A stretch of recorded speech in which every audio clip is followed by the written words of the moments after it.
Teknik mesin. Teknik mesin atau teknik mekanik adalah ilmu teknik mengenai aplikasi dari prinsip fisika untuk analisis, desain, manufaktur, dan pemeliharaan sebuah sistem mekanik. Ilmu ini membutuhkan pengertian mendalam atas konsep utama dari cabang ilmu mekanika, kinematika, teknik material, termodinamika, dan energi. Ada beberapa kampus yang menyediakan jurusan teknik mesin dengan kualitas yang mumpuni, seperti Institut Teknologi Bandung, Institut Teknologi 10 November, Universitas Indonesia, Universitas Brawijaya, Universitas Diponegoro. Teknik metalurgi. Metalurgi adalah salah satu bidang ilmu dan teknik bahan yang mempelajari tentang perilaku fisika dan kimia dari unsur-unsur logam, senyawa-senyawa antar logam, dan paduan logam yang disebut alloy atau lakur. Universitas Indonesia, Institut Teknologi Bandung, Institut Teknologi 10 November, Universitas Pembangunan Nasional Veteran Yogyakarta, Universitas Sultan Ageng Tirtayasa, dan Universitas Jenderal Ahmad Yani adalah beberapa perguruan tinggi dengan jurusan teknik metalurgi yang bisa kamu jajaki potensinya. Teknik penerbangan. Teknik kedirgantaran atau teknik penerbangan adalah bidang disiplin teknik yang mempelajari segala sesuatu yang terkait dengan upaya penjelajahan manusia di dalam atmosfer atau di luar angkasa. Skill yang diperlukan yaitu profession pada matematika dan sains, kemampuan komunikasi, kemampuan interpersonal, supel atau fleksibel. Jumlah peminat baru ada 300 orang. Prospek kerja di samping lapangan kerja dalam bidang penerbangan di atas, lulusan teknik penerbangan juga dapat bekerja di bidang-bidang teknik lainnya seperti industri otomotif, industri konstruksi umum, perusahaan minyak, teknologi informasi, konsultan teknik, dan lain-lain. Teknik nuklir. Teknik nuklir adalah penerapan praktis bidang ilmu inti atom yang disarikan dari prinsip-prinsip fisika nuklir dan interaksi antara radiasi dan material. Teliti, detail, rasional, observan, senang berhitung, senang menganalisis, senang bekerja sendiri, senang melakukan riset, dan senang memecahkan masalah. Jumlah peminat yaitu 286 orang. Teknik perminyakan. Teknik perminyakan mempelajari cara mencari sumber minyak dan gas di bawah permukaan bumi dengan cara paling aman dan efisien untuk membawa sumber daya tersebut ke muka bumi.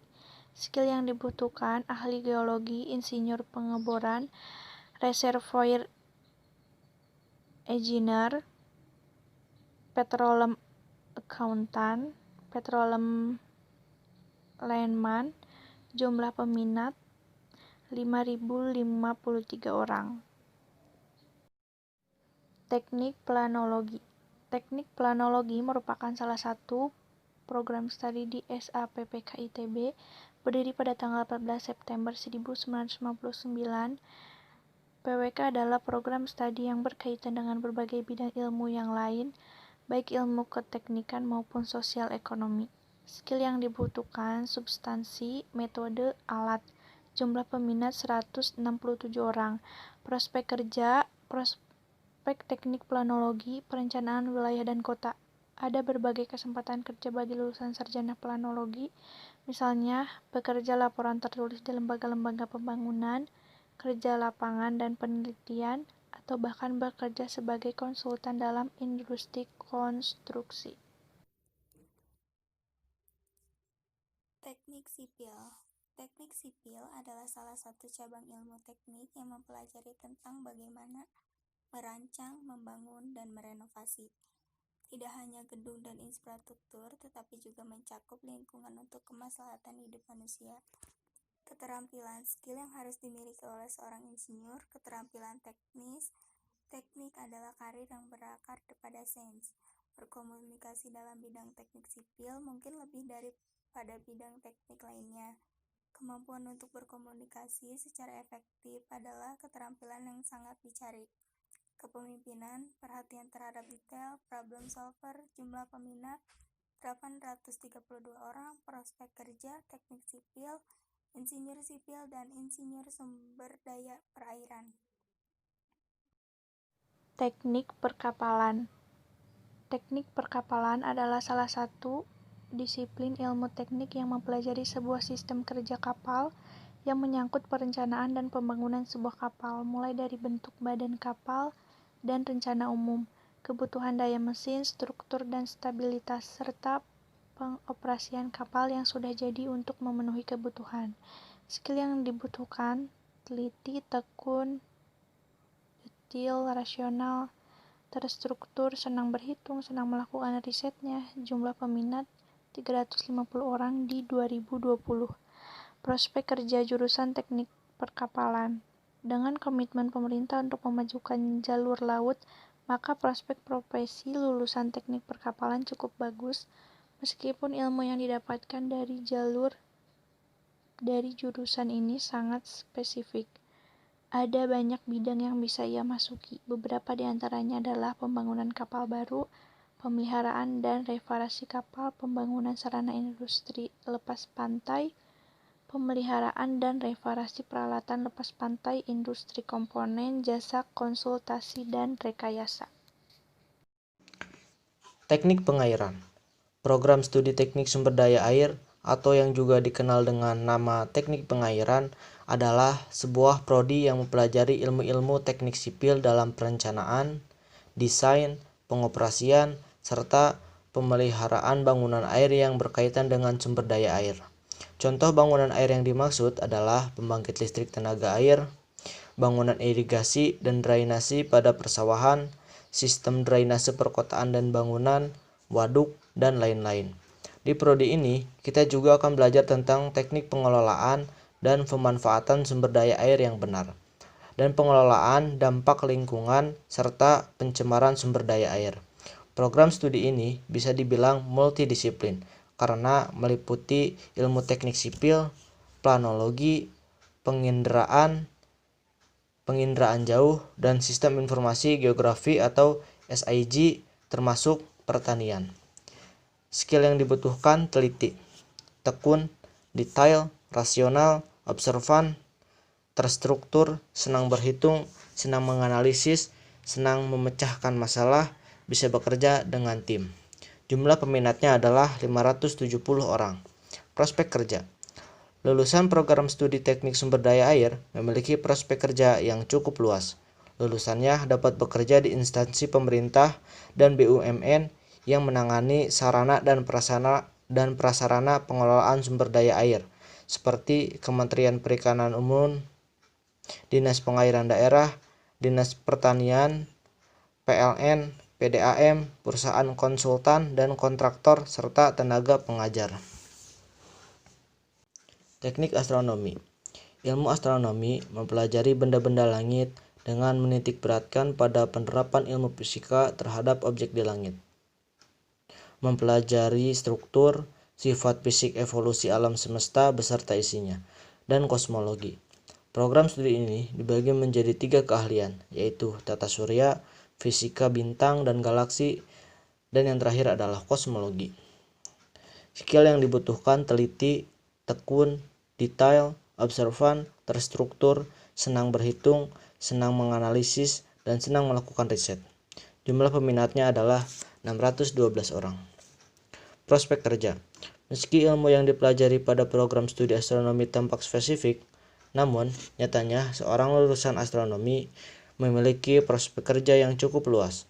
Prospek kerja yang paling utama dari lulusan astronomi pastinya adalah menjadi seorang astronomer, bekerja di observatorium maupun lembaga-lembaga antariksa seperti LAPAN. Namun, di samping itu, lulusan program studi astronomi yang juga mempelajari fisika, matematika, dan bahkan programming dapat terjun ke banyak industri, seperti industri teknologi. Biokimia. Biokimia adalah ilmu yang mempelajari tentang peranan berbagai molekul dalam reaksi dan proses kimia yang berlangsung dalam tubuh makhluk hidup. Metabolisme. Biomolekul yang berperan dalam metabolisme itu antara lain adalah protein, karbohidrat, lipid, dan asam nukleat. Ilmu biokimia terbagi dalam beberapa fokus, antara lain metabolisme, biomolekuler, dan bioanalisis. Biokimia merupakan ilmu yang dipelajari di prodi pendidikan dokter dan prodi kimia. Namun biokimia kini sudah lebih difokuskan menjadi satu prodi. Skill yang dibutuhkan teliti, tekun, kritis, rasional, observan, terstruktur, independen, senang berhitung, berwawasan luas, senang menganalisis, senang bekerja sendiri, senang melakukan riset, senang memecahkan masalah, bisa bekerja sama dengan tim. Prospek kerja jurusan biokimia. Umumnya lulusan biokimia akan berkarir di bidang research and development di perusahaan farmasi, pangan, dan lembaga penelitian milik swasta maupun pemerintah. Lulusan biokimia juga dapat berkarir di bidang medis atau menjadi pengajar ilmu biokimia.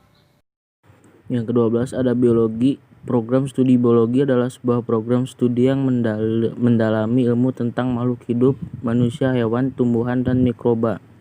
Beberapa subjek yang dipelajari adalah struktur dan anatomi organisme, genetika, psikologi, ekologi, perilaku, dan sel molekul yang terdapat pada setiap makhluk hidup. Skill yang dibutuhkan: teliti, tekun, detail, rasional, observan, senang menganalisis, senang bekerja sendiri, senang melakukan riset. Jumlah peminat 301 orang. Prospek kerjanya yaitu berbicara tentang prospek lulusan, karir, dan profesi untuk jurusan ini sangat beraneka ragam. Ilmu biologi akan terus berkembang, penemuan organisme baru, pendalaman ilmu untuk memulihkan kebenaran baru atau memperkuat kebenaran. Lulusan prodi biologi dapat bekerja sebagai peneliti laboratorium, analisis, field research, hingga ahli hewan dan tumbuhan liar. Yang ke-13 ada fisika. Program studi fisika mengajak para mahasiswa untuk mempelajari gejala alam yang tidak hidup atau materi dalam lingkungan, ruang, dan waktu. Para mahasiswa juga akan mempelajari perilaku dan sifat materi dalam bidang yang sangat beragam, mulai dari partikel submikroskopis yang membentuk segala materi hingga perilaku materi alam sebagai satu kesatuan kosmos. Ilmu fisika mengambil peran penting sejak berabad-abad lalu, berkembang sejak zaman Galileo, kemudian penemuan Newton mengenai gravitasi hingga teori relativitas Einstein. Saat ini ilmu sangat mendukung perkembangan teknologi, industri, komunikasi, dan krekai. Jurusan kimia dan kedokteran fisika memiliki beberapa konsentrasi peminatan seperti instrumen, elektronika, geofisika, fisika medis, fisika nuklir dan partikel, fisika material, dan terkondensasi. Skill yang dibutuhkan: tekun, detail, rasional, terstruktur, independen, senang berhitung, senang menganalisis, senang melakukan riset, senang memecahkan masalah. Jumlah peminat ada 321 orang. Dan prospek kerjanya: jika lulusan teknik fisika dipersiapkan menjadi insinyur, fisika murni diarahkan untuk menjadi ilmuwan, walaupun bisa juga menjadi akademisi atau tenaga pengajar. Tidak menutup kemungkinan juga lulusan fisika untuk bekerja di perusahaan tembaga dan minyak serta industri lainnya.